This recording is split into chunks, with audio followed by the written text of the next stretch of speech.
누가복음 9장 46절에서 48절 같이 읽겠습니다. 제자 중에서 누가 크냐는 변론이 예수께서 그 마음에 변론하는 것을 보시고 어린아이 하나를 데려다가 자기 곁에 세우시고 그들에게 이르시되 누구든지 내 이름으로 이런 어린아이를 영접하면 곧 나를 영접하며 또 누구든지 나를 영접하며 곧 나를 보내신 이를 영접하며 너희 모든 사람 중에 가장 작은 그가 큰 자라. 아멘. 기도하겠습니다. 주님 감사합니다. 이 한 시간에도 우리 주님께서 우리에게 말씀해 주시옵소서. 사랑하는 주님, 말씀으로 충만한 시간, 성령으로 충만한 시간 되도록 성령으로 기름 부어 주시옵소서. 예수님 이름으로 기도하옵나이다. 전통적으로 어린이 주일, 오늘 어린이날이고요. 어린이 주일로 지키는 날입니다. 성경적으로 우리가 한국교회 전통이라고 봐야 되겠죠. 성경적으로 보면 주일은 주님의 날이죠. 그래서 주일의 주인이 뭐 어린이가 된다든지 부모가 된다든지 그렇게 될 수는 없겠죠. 그러나 또 크게 그 기리는 그런 거는 아닐지라도 또 생각하고 또 그 가운데서 주님 뜻을 생각하는 것은 좋은 일이죠. 성경에서 여러 주제를 가지고 얘기하는데 그래서 오늘 이 본문에 어린이가 나옵니다. 그래서 어린이를 용접해라 하는 이제 제목으로 하나님 말씀을 생각해 보고자 합니다. 오늘 읽으신 그 본문에서 제자들이 서로 다투고 있는 것을 볼 수 있습니다. 그래서 누가 크냐 그렇게 누가 제일 잘 나가냐 뭐 이런 거죠. 누가 제일 높으냐 그런 거죠. 그래서 순위를 정하자. 누가 1등이냐 1등, 2등, 3등, 4등 제자들 12명이 있었으니까 1위부터 12위까지 그렇게 누가 크냐 내가 1등이다. 내가 첫 번째 부름 받았으니까 내가 1등이다.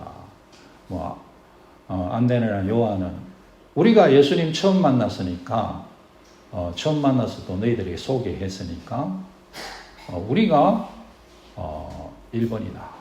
그렇게 얘기할 수 있겠죠. 베드로는 예수님이 나를 특별히 사랑하지 않냐. 그래서 나는 내가 1번이다. 그런 식으로. 여러 가지 서로 이제 그렇게 다투었다는 거죠. 이렇게 다투고 있는 그 제자들이 이제 제자들의 그 상황이 오늘 읽으신 그런 상황이고 그 가운데서 예수님께서 어린아이를 곁에 세우시고 말씀하신 거예요. 이 어린아이를 영접하는 것이 나를 영접하는 것이고 나를 영접하는 것이 하나님을 영접하는 것이다. 그렇게 하시는 말씀입니다. 제자들이 이렇게 싸우고 있는데 이 싸움의 바로 직전에 무슨 일이 있었냐 하면 예수님의 순환고지라는 게 있습니다. 그래서 이제 그거는 무슨 말이냐면 예루살렘에서 예수님께서 십자가를 지고 죽으실 것을 미리 얘기하시는 무슨 오늘날 같으면 예언 같은 거죠. 제가 예를 들어서 어디 가서 죽을 겁니다. 그렇게 이제 얘기를 하는 거죠. 제가 어디 가서 죽게 될 겁니다. 이렇게 죽습니다. 그렇게 예언이잖아요, 예언. 근데 이제 그거를 성경을 이제 보는 사람들이 예수님이 십자가를 지고 죽는다라는 걸 순환고지라고 합니다. 그래서 예수님께서 성경에서 기록된 것만 3번을 반복해서 예루살렘에서 십자가를 지고 죽으실 것을 미리 말씀하셨습니다. 이제 우리식으로 하면 예언을 하신 거죠. 그래서 지금도 바로 이 사건 전에 예수님께서 이제 그 십자가에 죽으실 것을 제자들에게 얘기하십니다. 그리고 이제 또 바로 그쯤에 변화산 일이 있습니다. 변화산 일이 있고 그 변화산에는 이제 변화산이라고 일컬어지는 높은 산에서 주님이 변화되어서 변화산이라고 일컫는데 말하는데 그 이제 거기에서는 베드로, 야고보, 요한 이렇게 세 사람의 제자만 특별히 데리고 올라갔지 않습니까? 그래서 어떤 주석을 보니까 이 제자들의 싸움이 아마 그것이 원인이었을 거다. 그렇게 생각하는 주석가도 있더라고요. 그래서 왜 예수님은 자꾸 너희 세 명만 좀 편애하시는 거 아니야. 우리도 사실은 우리도 예수님께서 좀 높여주셔야 되는데 이제 이런 식의 문제 발단이 있었을 것이다 얘기하는 것도 봤습니다. 그런데 여러분 예수님께서 예루살렘에 가시면 사실은 지금 이 시점이 예수님께서 돌아가실 시점이 6개월이 안 남아있을 시점이거든요. 그래서 예루살렘으로 가는 그 길이 이제 위에서부터 고도가 높은 고도에서 이제 예루살렘은 산 위에서 높지만 이제 물이 위에서 아래로 흐르잖아요. 이제 그렇게 봤을 때 갈릴리가 위쪽이고 아래가 유다인데 유다 쪽이 이제 아래쪽이죠. 그래서 요단강이 갈릴리 쪽에서 유다 쪽으로 이게 남북으로 흐른다 이렇게 생각하시면 됩니다. 그렇게 이제 높은 데서 아래로 그러니까 갈릴리 지방에서 예루살렘으로 내려가고 계시는 그와 같은 과정 가운데 있습니다. 그리고 주님이 십자가에서 죽으실 것을 얘기해요. 자기 선생님이 십자가에서 죽으실 것을 얘기했는데 제자들은 누가 더 크냐 이렇게 싸우고 있는 그 제자들이 여러분 12제자들 아닙니까? 사도들이라고 불리고 교회의 기초를 놓은 사람들이고 성경인 것은 사도의 권위를 갖고 있기 때문에 성경이거든요. 그래서 그와 같은 정말 성경이 성경되게 하는 사람들, 교회가 교회로 쓰게 한 사람들이 사도들인데 이 사도들의 모습이 그렇게 어린 모습이었다는 거예요. 그 연약한 신앙의 어떤 단계에 있었다는 거예요. 사람이 그 모습, 그렇게 내가 앞에 서야 돼. 그러니까 그렇게 하고 있는 그 참 안타깝고 어떻게 보면 서글픈 그 모습이죠. 그런데 이제 이렇게 하는 것은 이 제자들의 기대 중에 하나 예수님께서 이제 당시는 이제 로마가 이스라엘을 다스리고 있었거든요. 로마 제국이죠, 제국. 대영 제국 할 때에 온 세상을 다스리는 나라를 제국이라 하죠. 제국. 그래서 로마 제국, 대표적인 제국이 로마 제국, 대영 제국. 그렇다고 할 수 있겠죠. 그래서, 로마 제국이 1000년을 가지 않습니까? 그런데 이제 그 로마 제국의 지배를 당하고 있었는데, 이제 예수님께서 제자들의 기대로서는 로마 제국을 물리치고 우리가 독립하고 하나님 나라를 이곳에 세울 것이다. 그런 기대가 있었던 거죠. 그러니까, 여러분, 구테타가 일어나면 어떻게 됩니까? 구테타가 성공하면, 구테타를 일으킨 주역들이 한 자리씩 다 하지 않습니까? 어떤 사람은 총리를 하고, 어떤 사람은, 국방부 장관을 하고, 뭐 이런 식으로 이렇게 이제 한 자리씩 하는데, 우리가 예수님께서 이제 예루살렘에 가서 하나님 나라를 이루면, 우리도 다 한 자리씩 할 건데, 누가 더 높은 자리에 갈지 결정을 하자. 뭐 그렇게 보는 입장도 있습니다. 그렇게 해서 서로 내가 대장이야. 이제 그렇게 싸우고 있었다는 거죠. 주도권 싸움이에요. 주도권 싸움. 여러분 이 제자들의 모습이 온 세상의 모습입니다. 이 세계의 모습입니다. 이 세상에서 제일 중요하게 생각하는 게 뭘까요? 여러분은 아마 돈 이렇게 생각하실 것입니다. 근데 왜 돈이 제일 중요할까요? 지금 세상에서 그게 힘이기 때문입니다. 힘. 돈이 많으면 힘을 마음대로 쓸 수가 있어요. 그래서 세상에서 가장 중요한 것은요, 세상을 지배하는 원칙 중에 대원칙은 힘의 원리입니다. 힘의 원리가 세상을 지배하는 거예요. 약육강식이라고 하지 않습니까? 우리가 동물들 보면 당연히 이 힘센 동물이 약한 동물을 잡아먹는 것입니다. 힘센 동물이 배우자들도 다 차지하고 그렇게 하는 거 아닙니까? 알파죠, 알파. 알파가 다 모든 것을 독차지합니다. 그렇게 이제 하죠.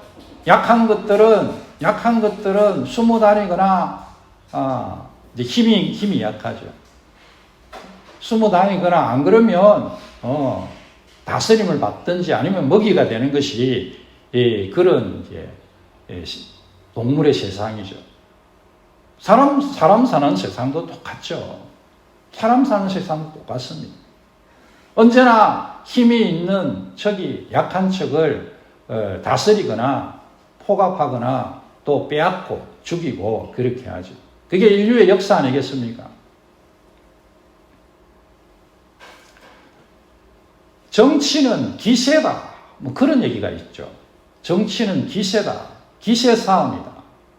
그래서 우리가 정치를 생각할 때에 뭔가 옳고 그르고 바르고 틀리고 그런 것을 구현하는 것이 정치라고 우리는 생각하겠지만 세상은 실제적으로 그렇게 돌아가지 않는다는 것이 말이 정치는 기세다라는 말 속에 저는 들어있다고 생각합니다.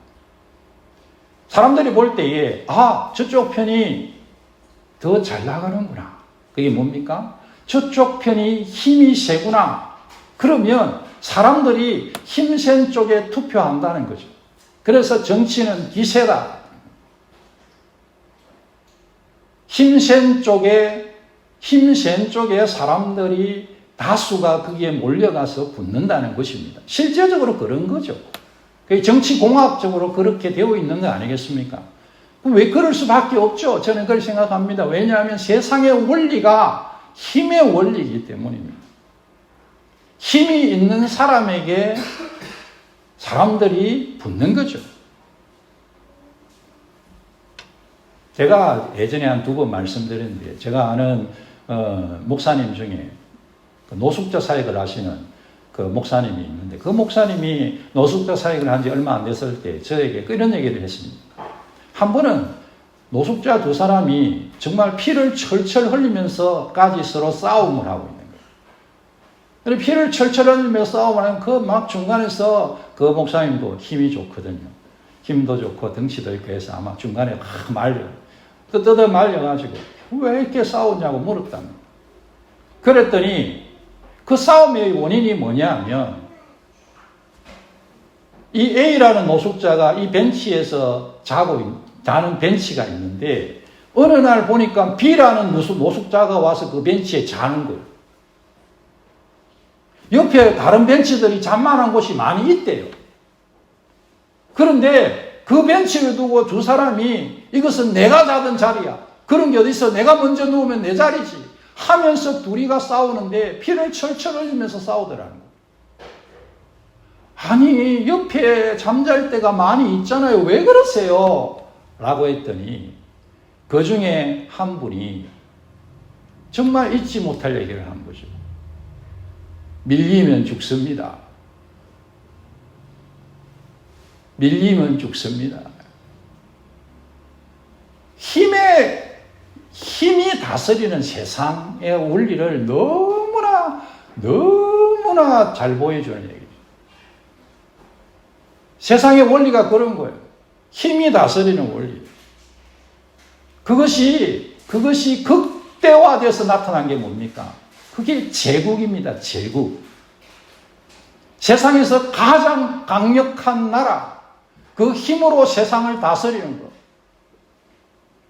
로마 제국이나 대영 제국은 그렇게 불릴 때의 전성기 때는 뭐 전 세계의 패권자 아니었습니까? 거의 세계의 절반을 막 다스렸죠. 뭐. 말 안 듣고 반란 일으키면 어떻게 합니까? 우리가 미안해 이렇게 합니까? 군대를 끌고 와가지고 초토화 시켜버리죠. 완전히 깨어 부숴버리고 복종시키는 거 아닙니까? 힘의 원리의 절대적인 모습을 보여줬던 것이 로마 제국, 로마 제국.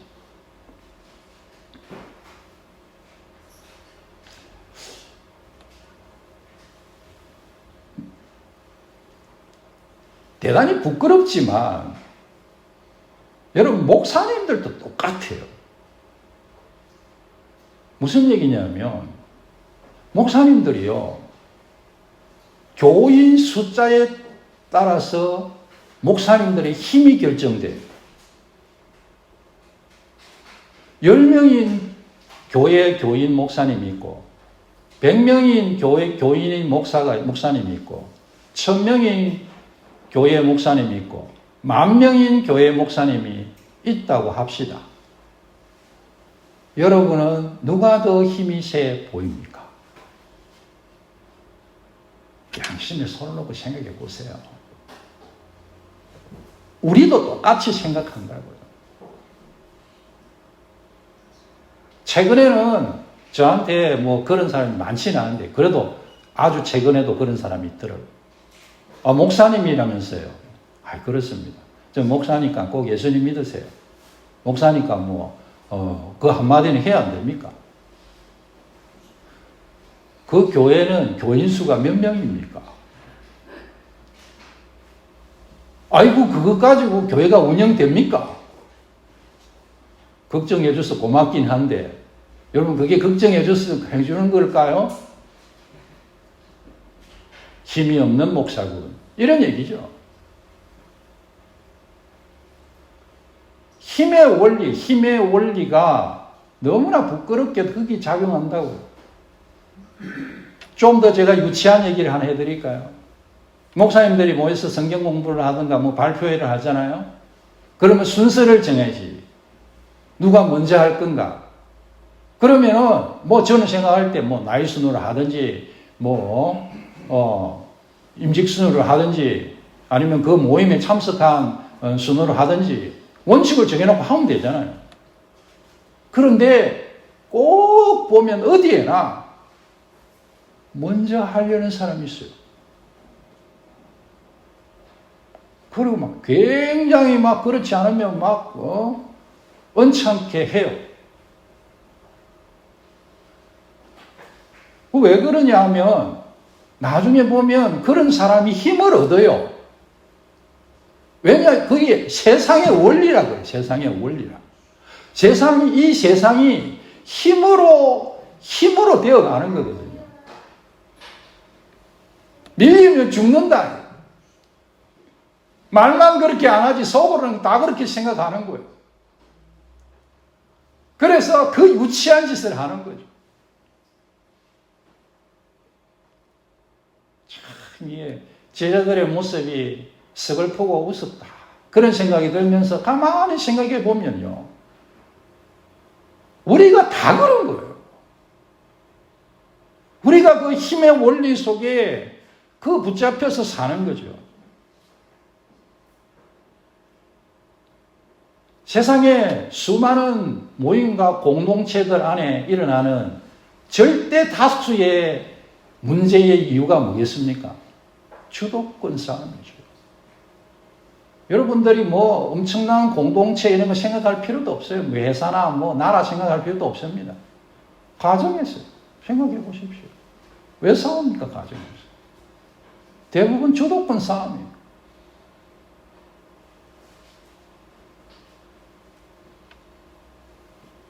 초반에 잡히면 안 돼. 이게 뭡니까? 결혼하는 사람한테 친구들이 초반부터 잡히면 안 돼. 주도권 싸움 하라는 거죠. 세상의 원리가 그러니까요.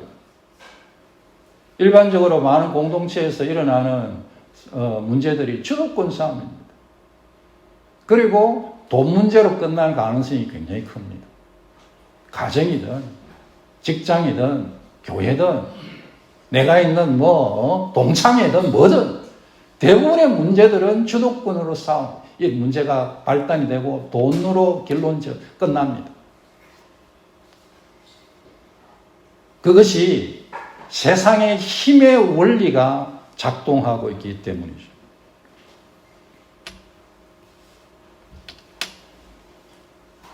제자들이 그 모습을 가지고 서로 싸우고 있었던 거죠.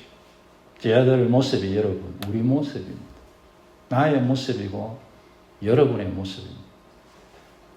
나는 안 그래. 하고 싶으시겠지만 안 그러시는 분은 참 감사합니다. 그러나 세상 속에서 우리가 몸을 가지고 살기 때문에 대부분 우리가 이런 문화 속에 삶 속에 빠져 있어요. 그래서 자기도 알지는 못하는 사이에 힘에 의해서 좌우되는 결정을 하고 말을 하고 행동을 해요. 그게 다른 말로 표현한다면 DNA입니다. DNA. 서바이벌 해야죠. 강한 게 살아남냐, 살아남는 게 강하냐, 살아남는 게 강하죠. DNA다. DNA. 힘의 원리입니다. 그것이 극대화된 게 뭐라고요? 제국이다, 제국. 그게 로마 제국. 아주 대표적으로. 인류 역사상 아주 대표적으로. 그 꼭대기에 누가 있습니까? 황제. 가이사가 있잖아요. 가이사를 뭐라고 합니까? 신이라고 하죠, 신. 로마 황제를 신이라고 했어요. 실제로 신으로 숭배받았어요. 힘이 다스리는 세상의 최정점이 있는 로마의 가이사죠. 로마 제국이 다스리는. 그 문화 속에 예수님을 따르는 이 12제자, 뽑히고 뽑힌 12제자, 예수님과 함께 먹고 자고 자기의 삶을 다 포기했던 이 12제자들이 예수님이 죽으신다는 얘기를 들으면서도 서로 주도권 다툼에 싸움을 하고 있었다는 것입니다. 그만큼 이게 쉽지 않은 문제예요. 이 제자들 앞에 예수님께서 어린이를 데려오십니다. 어린아이를 데려와서 자기 곁에 세우셨다. 그게 47절 말씀이죠. 그러면서 어린아이를 영접해라. 영접하고 대접하고 섬기고 종이 되어라. 그의 종이 되어라. 그런 말이죠. 대접해라. 섬기라. 종이 되어라. 그러면 그렇게 하면 어린아이에게 그렇게 하는 것이 나에게 하는 것이다. 나를 영접하는 것이다. 어린아이를 영접하는 것은 나를 영접하는 것이다. 그러면서 나를 영접하는 것은 하나님을 영접하는 것이다. 어린이 주일이니까 어린이 말씀드리는 거예요. 여러분 어린이들 영접하십시다. 어린이를 대접하시기 바랍니다. 예수님께서 그렇게 말씀하셨다고요. 어린이를 대접해라. 그런데 이 어린이를 대접해라, 영접해라 라고 하실 때에 그 어린이가 상징하는 게 뭡니까? 작은 자죠. 약한 사람입니다. 가난한 사람이죠. 도움이 필요한 사람입니다. 병든 사람이고 배고픈 사람이고 갇힌 사람들입니다. 나보다 힘이 없는 사람이라고요. 내가 힘을 마음대로 행사할 대상, 그 사람이 약한 사람이에요. 여기 어린이가 그 사람입니다. 나는 저 사람한테는 마음대로 할 수 있지 생각하는 사람을 생각해 보십시오. 그 사람이 성경이 얘기하는 어린아이입니다. 가장 만만한 사람, 편안한 사람. 어린아이죠. 그를 대접하고 영접하고 그에게 종이 되는 것이 우리 예수님을 대접하고 섬기는 것이다. 그런 말씀입니다. 우리 주님께서는 고아와 과부의 아버지시다. 고아와 과부의 하나님이시다. 그렇게 성경이 얘기합니다. 지금 금방 제가 말씀드린 이 입장에서요, 주님께서 마태복음 25장에 하신 말씀이 정확하게 저는 연결이 되더라고요. 마태복음 25장에 보면 마지막 날에 심판당하는 모습이 나옵니다. 마지막 날에 심판을 당하는데 오른편, 여러분 이쪽으로 펴. 오른편과 왼편, 오른편과 왼편으로 나누어진 사람들이 나누어진 양 같은 사람들, 염소 같은 사람들에게 불리는 오른편에 있는 사람들과 왼편에 있는 사람으로 나뉘어집니다. 심판을 받는데 오른편에 있는 사람들에게 하나님이 말씀하시는데 너희들은 나를 대접했다. 나를 섬겼다. 그러니까 천국을 상속해라. 천국이 너의 것이다. 그렇게 말씀을 하는 거예요. 그렇게 하니까 이 오른편에 있는 사람들이 뭐라고 대답하냐 하면 우리는 그런 적이 없는데요. 언제 우리가 주님을 대접했습니까? 섬겼습니까? 접대했습니까? 그러니까 주님께서 마태복음 25장 40절에 보니 너희가 여기 내 형제 중에 지극히 작은 자 하나에게 한 것이 곧 내게 한 것이니라. 그렇게 말씀하십니다. 왼편에 있는 왼편에 있는 사람들에게 주님이 너희들은 나를 무시했으니, 나를 멸시했으니 영원한 불에 들어가라. 영원한 불은 지옥이 지옥에 들어가라. 그렇게. 이 사람들도 똑같이 얘기합니다. 아이 주님, 우리가 언제 주님 무시하고 멸시했습니까? 언제 우리가 주님 모른 척 했습니까?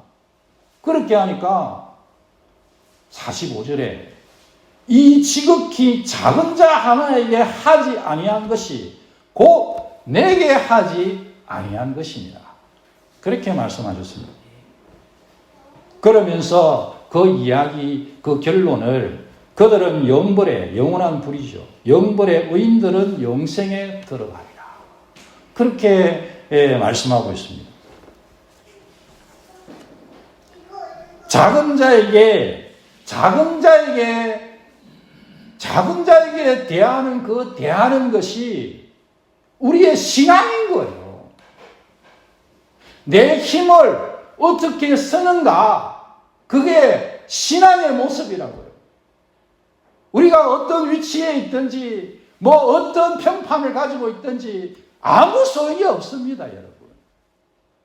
내 마음에 아이고 나는 하나님의 사람이야.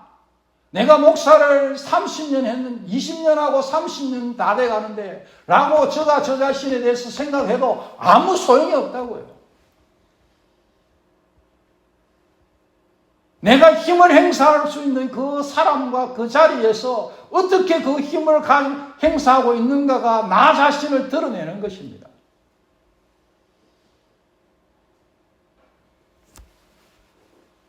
우리 하나님께서 우리 성경을 읽으면서 얼마나 위로되는 말씀이 있죠. 하나님은 상한 갈대를 꺾지 아니하시며 꺼져가는 등불을 끄지 아니하시기를 심판하여 이길 때까지 하시리라. 할렐루야. 그 갈대요, 그냥 꺾으면 되는 게 갈대 아닙니까? 그런데 그게 불 붙었어.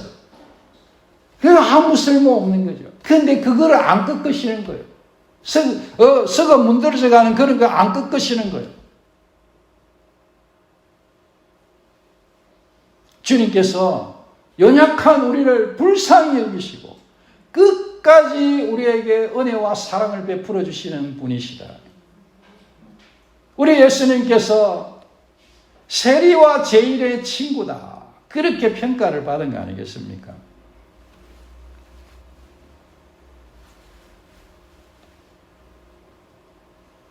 어린아이를 주님처럼 섬기는 성도님들 되시기를 바랍니다. 힘없고 약한 자들을 주님 대하듯이 대하도록 우리가 애를 씁시다. 여러분, 누구를 언제 섬겨야 될까요? 지금 내 옆에 있는 사람. 지금 내 옆에 가까이 있는 사람, 그 사람이 우리의 섬김의 대상입니다. 우리가 어떤 영역이든지 내가 힘이 센 영역이 있어요. 내가 힘이 센 그 영역에서 내 힘을 마음대로 오용하는 것은 하나님의 뜻이 아닙니다. 그 힘을 마음대로 막 하고 싶은 대로 하는 것은 세상의 원리예요. 제국의 원리라고요. 하나님 나라의 원리가 아닙니다. 하나님의 나라는, 우리 주님의 나라는 섬김의 나라입니다. 힘을 가지고 섬기는 자가 큰 자이죠. 그래서 가장 많이 섬겼던 주님께서 가장 높은 곳에 계신 것입니다. 섬김을 받으려 하지 말고, 높아지려 하지 말고, 힘을 오용하지 말고 세상의 원리를 따르지 마십시다.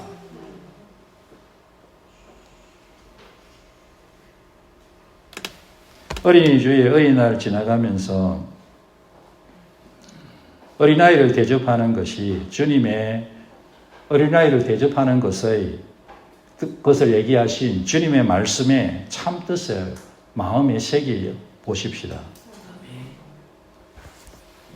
승김을 받기를 원하고, 어뜸되기를 원하고, 힘을 행사하기를 원하는 세상의 원리, 제국의 원리에 휩쓸리지 마시고 섬김을 통해서 이루는 하나님 나라의 원리를 붙드십시다. 그가 영원히 하나님과 함께 다스리게 될 것입니다. 하나님 나라의 큰 자가 되시기를 주의 이름으로 축원합니다.